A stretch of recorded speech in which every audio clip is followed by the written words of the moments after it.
Criador abençoe você e sua casa, aqui Rogério Canova e eu tenho a presença da minha esposa Mariane. Olá, Criador abençoe a todos. Seja bem-vindo ao canal Sobrevivência, nós temos um compromisso com os fatos e é um prazer ter você conosco. Se você gostar, se gostou do nosso canal, se inscreva, você pode também apertar as notificações e compartilhar o nosso conteúdo. Nós temos um conteúdo vasto, amparado em arquivos científicos, históricos, arqueológicos, literatura de Qumran e literatura bíblica também. Quer ficar mais perto de nós? Aqui o link do Telegram e do WhatsApp, você terá acesso ao nosso PV. O assunto de hoje ele é extraordinário, nós recebemos um vídeo para fazer uma análise e esse vídeo fala sobre o conflito atual. Está havendo um conflito em Israel e algumas pessoas estão cogitando se é espiritual ou não e nós deixamos um comentário no vídeo que foi colocado para a gente analisar e deixamos vários comentários lá e nós queremos que você fique conosco para você perceber o que tem sido apresentado, o quão é diferente a realidade do que tem sido apresentado. Esse conflito entre Israel e palestinos, entre Jerusalém, né, que está ocorrendo lá em Jerusalém, eu quero que você observe que o foco do momento é um conflito profético. As pessoas estão anunciando que é cumprimento de profecia, mas qual é a realidade? O sistema está escondendo alguma coisa de você? Né? Qual o real motivo desse conflito? As pessoas estão apresentando muitas teses na internet, cada um dando a sua opinião, arqueólogos, historiadores. Nós somos uma família simples que gosta de pesquisar artigos científicos, arqueológicos e dentro da escritura e dos achados de Qumran. E eu garanto para você que vendo esse vídeo vai mudar o seu conceito e você vai olhar a vida de outra forma e também toda a estrutura profética também. Nós vamos ler agora Gênesis, o capítulo 13, faltou o 3 ali, viu pessoal? O verso 14 e o 15, Mariane fará a leitura. E disse o Criador a Abrão: depois que Ló se apartou dele, levanta agora os teus olhos e olha desde o lugar onde estás, para o lado do norte, do sul e do oriente e do ocidente, porque toda essa terra que vês te hei de dar a ti e à tua semente para sempre. Assim como o cristão, assim como o judeu e assim como o muçulmano, observa esse texto aqui como parte do tradicionalismo de seu povo, eles entendem que aquela terra é deles. Tanto o judeu quanto muçulmano acha que a terra é deles, a terra onde está situada Jerusalém, onde eles construíram o domo sobre uma pedra especial. Nós vamos falar sobre essa pedra aqui, o domo da rocha. E eu quero que você entenda, nós separamos aqui, escrevemos, rascunhamos algumas coisas de nossa pesquisa, vamos ler e comentar com você. O que realmente significa o conflito entre Israel e palestinos? O conflito gira em torno de direitos de posse. Israel acha que o Muro das Lamentações e o local do Domo da Rocha pertence a eles. Palestinos, em sua maioria muçulmanos, acreditam ser o mesmo local de prioridade palestina. De propriedade palestina.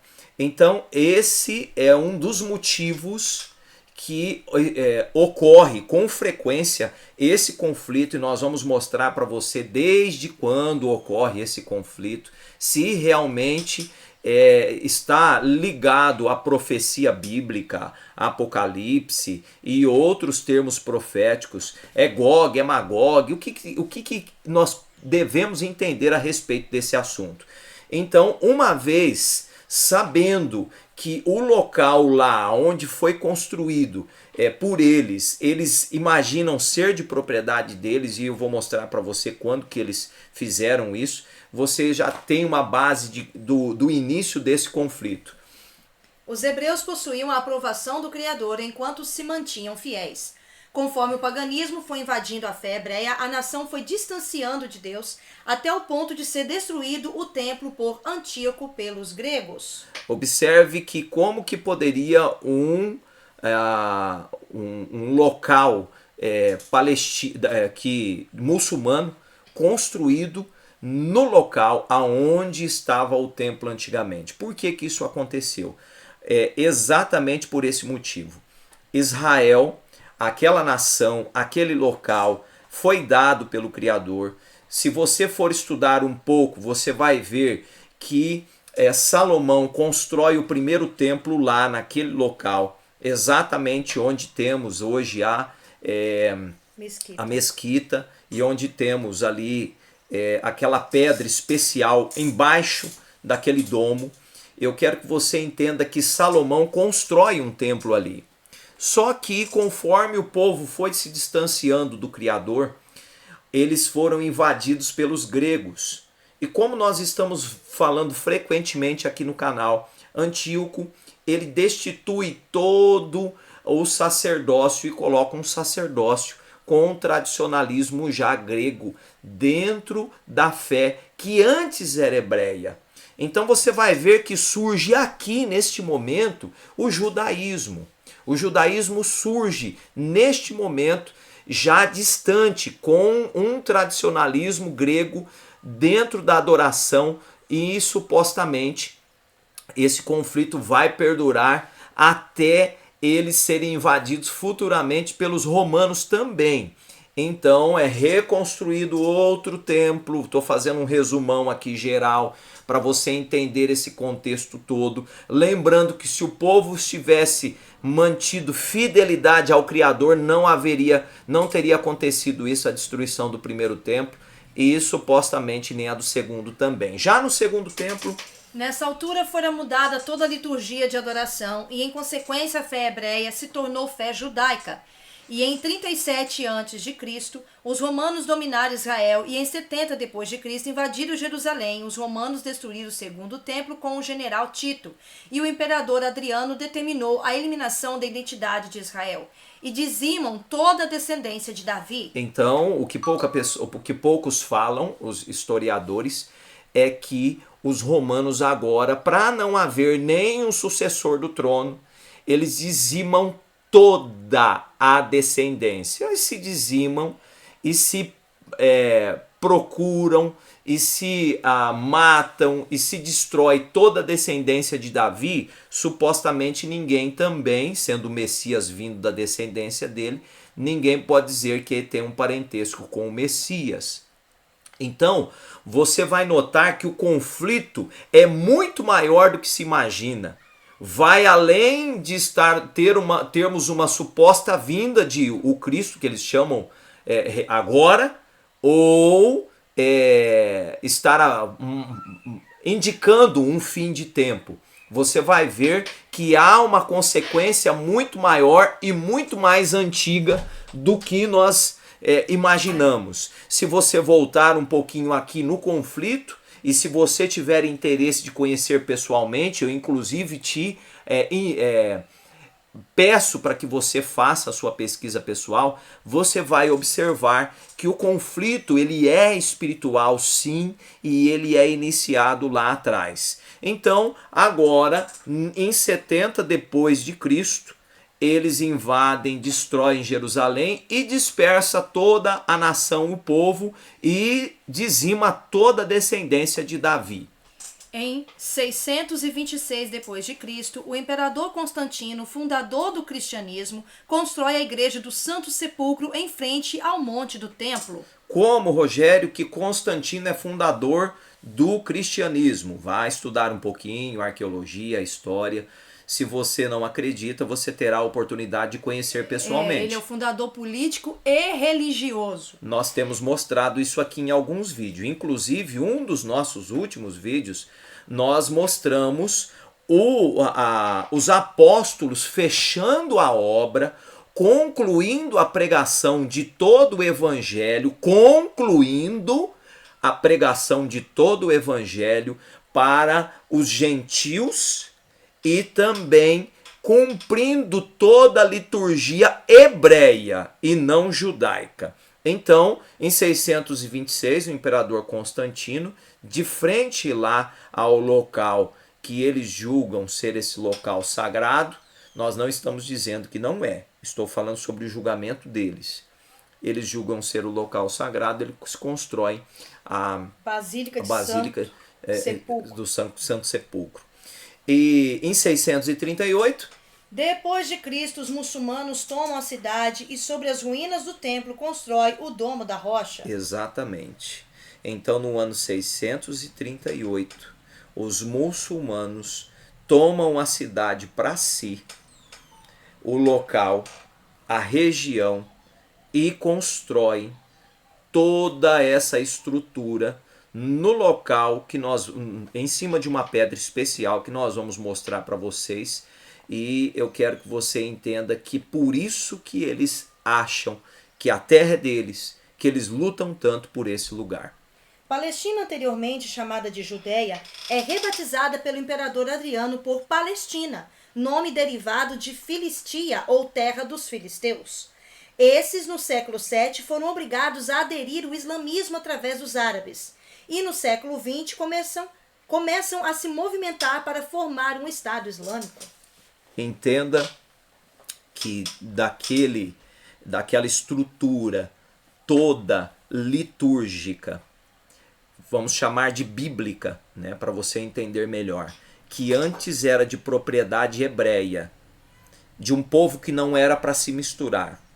Agora se mistura às outras nações, e esse povo de outras nações, de outros tradicionalismos, fazem uso do que é chamado de sagrado para adequar a sua fé. Então, o islamismo, ele faz uso também de partes da escritura, e todos eles julgam ser o povo escolhido, cada um no seu tradicionalismo. Então imagine só agora, eles formando esse Estado islâmico, né? Eles formando essa estrutura islâmica, eles querem a terra que eles acham ser deles por direito. Em contrapartida, em 1860, muitos judeus já haviam retornado para Jerusalém, e com o movimento sionista surge na metade do século XIX a concretização de formar um Estado para Israel. Assim começam a surgir os conflitos. Israel, então, o que eles chamam de descendência de Abraão, que confundem com o judaísmo, começa a voltar para lá. Rogério, mas quem que volta para lá? É o judeu ou é o hebreu? Não, é o judeu que volta para lá. Toda a nação judaica que fora espalhada, e hoje algumas pessoas pregam por aí que essa nação judaica são a descendência dos hebreus, e eles estão longe disso. A gente tem mostrado isso aqui no canal. Se você tiver alguma dúvida, você pode assistir outros vídeos e fazer uma pesquisa por si, sem teologia, né? Mas usando a arqueologia, a história, usando a literatura bíblica e também a de Qurã, você vai observar. Então, esses judeus que surgiram lá em Antíoco com uma nova fé tradicionalista, diferente dos hebreus, fugiram de uma perseguição. Esses judeus, então, eles começam a retornar para Israel, ou melhor, para Jerusalém, e tentam concretizar, formatar um Estado de Israel para eles, uma localidade, para eles ficarem mais seguros, para eles se defenderem, para eles formarem toda uma estrutura governamental a favor da sua crença e da sua fé. Só que quando eles retornam para lá, eles encontram várias outras culturas já naquele lugar, os muçulmanos inclusive. E ninguém quer ninguém ali. O judeu não quer o muçulmano também de lá para cá começa a travar várias batalhas com eles para expulsá-los dali. E também você vai ver que ali hoje tem uma quantidade significativa de cristãos. Muitas pessoas moram lá julgando, né, estar num lugar, como que eu posso dizer para você, longe de conflitos, num lugar abençoado pelo Criador. Não estou dizendo que não é, mas num lugar onde o Criador tem um povo especial. Mas será que isso ocorre, que isso confere ainda hoje? Agora que você compreendeu a história, o contexto, nós vamos mostrar para você o motivo espiritual apresentado por eles, né? Nós não estamos dizendo que é o fato, porque existe muita estrutura política envolvida. Os muçulmanos não querem o retorno dos judeus, e os judeus querem expulsar os muçulmanos do que julgam ser suas terras. De um lado, Maomé com seu sonho, onde menciona que o local da pedra do domo seria a pedra que Abraão ofereceu a Isaque. E nessa pedra, Maomé havia encontrado um cavalo alado e subido ao céu para se encontrar com Alá. Então, o muçulmano, aonde à esquerda aqui do vídeo vocês estão vendo, essa pedra está debaixo da cúpula do domo. Essa pedra é tida em conta pelos muçulmanos como o local. Maomé descreve que ali ele sobe para o céu, montado num cavalo. E essa pedra é a mesma pedra onde Abraão fora obedecendo ao Criador para imolar o seu filho. E para o judeu, Mariane? Para o judeu, a mesma pedra do monte seria a pedra que Abraão ofereceu a Isaque e também a porta de entrada do jardim do Éden. Eles julgam, existe uma filosofia, uma tradição dizendo que ali também, possivelmente, Abel tenha sacrificado o cordeiro aceito pelo Criador e Caim tenha sido rejeitado. Eles julgam ser uma porta aberta de entrada para o jardim do Éden, seria ali. Dentro desse conflito todo, eu quero que você observe que tudo ocorre por falta de obediência. E sim, chega aos nossos dias esse conflito espiritual que existem pessoas que sentem a mente, se sentem bem, falando em termos de espiritualidade, em termos de raciocínio, pensar que os judeus é o povo escolhido. E começam a seguir a sua cultura, o seu tradicionalismo, são favoráveis ao judeu ter direito a essa terra. Por outro lado, nós temos muçulmanos que também seguem a estrutura escriturística, o cânon, né? Eles usam o cânon também. E o profeta Maomé, que é uma fonte de filosofia de vida para eles, os escritos de Maomé. Eu estou explicando aqui de uma forma objetiva, corrido, eu sei, mas você pode fazer a sua própria pesquisa depois e chegar a essa conclusão, porque é o fato que está escrito. Então eles julgam de uma forma assim, bem objetiva, que aquele lugar é deles, os muçulmanos. E os judeus também.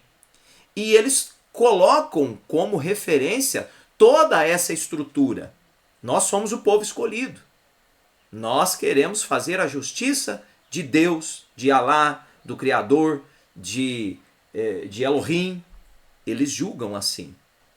Ambos, cada um com seu tradicionalismo. Mas nós percebemos que alguns grupos, pelo mundo afora, aproveitam desse conflito, dessa estrutura aparentemente profética, para cuidar dos seus interesses.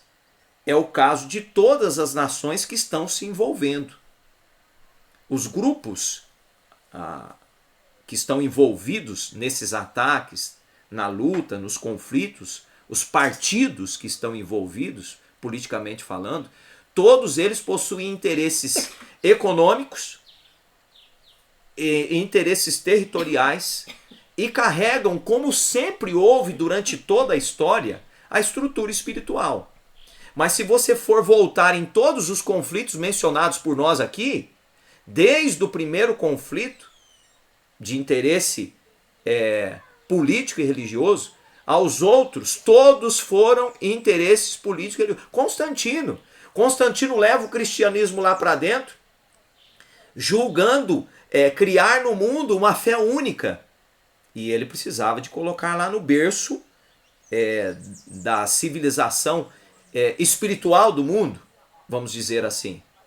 E todos os outros querem também, seja o muçulmano, seja o judeu, todos eles, ambas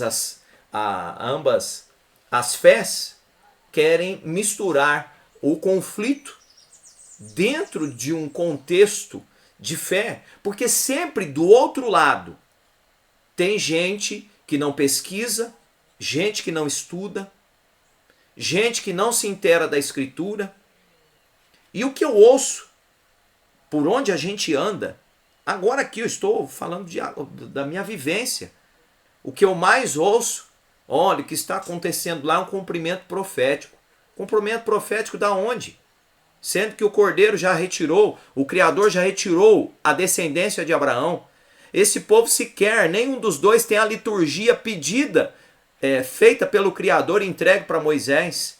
Eles julgam ter, mas as pessoas seguem acreditando. Não, mas o judeu é o berço da fé cristã, né? Eles estão certos. Os muçulmanos, né? O islamismo tem crescido muito no mundo.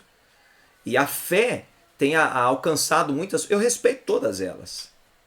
Se você se sente bem, se você se sente agraciado ao seguir qualquer uma dessas fés, você tem total liberdade. Mas a realidade por trás de todos esses fatos é que ficou lá atrás, distante, um povo separado. É um povo hebreu. E o conflito hoje vem se favorecendo de versos bíblicos, de uma estrutura histórica e arqueológica, e ainda sendo aderida por muitas outras pessoas por falta de conhecimento. Então tudo na vida funciona assim. As pessoas se tornam desigrejadas, julgando a igreja corrupta, mas começam a seguir informações corruptíveis, informações que não são fatos de verdade. E elas acabam levando para outras pessoas também. E acabam indo atrás de sensacionalismo. E aquilo que você falou, né? Uma mentira falada várias vezes, repetida várias vezes, se torna uma verdade. Eu brinquei com meu filho agora, antes do almoço um pouquinho. Eu pedi para ele, meu filho, repita, gema, gema, gema. É uma brincadeira que a gente faz. E ele repetiu, gema, gema, gema. Aí eu perguntei para ele, filho, como que chama a clara do ovo? Ele respondeu, gema. Por quê? Porque imagine, você vai repetindo uma mentira e você vai acostumando a sua mente a procurar assuntos catastróficos, né? A guerra lá é um cumprimento, agora vai ser estabelecido o reino. A descendência de Abraão já recebeu, toda a descendência de Abraão já recebeu a sua herança. E nós, Rogério, o que falta? Nós temos mencionado nos vídeos. Se você ainda não assistiu sobre o arrebatamento, que nós fizemos o vídeo sobre arrebatamento, sobre ressurreição, lá nós mencionamos. Nos resta o grande julgamento. A última ressurreição, o julgamento final, resta para nós, caso estejamos vivos. Se não for, e justamente nós estamos fazendo esse material para ficar de legado para os nossos filhos, se não for, será para os nossos netos. Mas um julgamento final irá ocorrer. Tanto para os vivos quanto para os mortos. Quanto para os mortos. Agora, a primeira ressurreição, mencionada por Paulo e outros dentro da Escritura, foi para o povo, claramente, né, da descendência. Ele próprio disse, e nós quando estivermos vivos, né? Mas eu quero compartilhar um fato aqui com você, para a gente encerrar. Você vai encontrar assim, escrito em João 14, verso 19. Ainda um pouco de tempo, e o mundo não mais me vê, mas vós me vês. Uma vez que eu vivo, vós também vivereis. Naquele dia vós conhecereis que eu estou no meu Pai, e vós em mim, e eu em vós. Aquele que está tendo os meus mandamentos e o que está preservando e obedecendo, esse é o que está me amando. E aquele que está me amando será amado pelo meu Pai. E eu o amarei e me manifestarei a ele. Judas lhe diz, ó Senhor, que tem ocorrido que tu estás para te manifestar a nós e não ao mundo? Olha... O Messias então respondeu. Como é que você vai se manifestar a nós e não ao mundo? E não ao mundo? Respondeu-lhe, caso alguém me ame, ele preservará e obedecerá a minha palavra. E o meu Pai o amará e viremos para ele. E faremos a nossa morada ao lado dele. Eu quero que você compreenda a Escritura como está escrito, sem teologia. O texto aqui deixa muito claro uma manifestação do Cordeiro e não para o mundo. As pessoas estão preocupadas com fatos que nem bíblicos são. A estrutura toda vem sendo repetida, a mentira vem sendo repetida de geração em geração, de tempos em tempos, em todos os outros conflitos. Talvez não seja a primeira, com certeza não é a primeira, e talvez não seja a última vez que haverá um conflito entre judeus, ou melhor, entre o que eles chamam ali de Israel e Palestina. Talvez não seja a última, mas eu quero que você perceba e que você observe que sempre haverá, sempre houve interesse político e religioso. E manter o povo lutando por uma esperança espiritual já ocorrida é um baita de uma falácia, uma baita de uma mentira.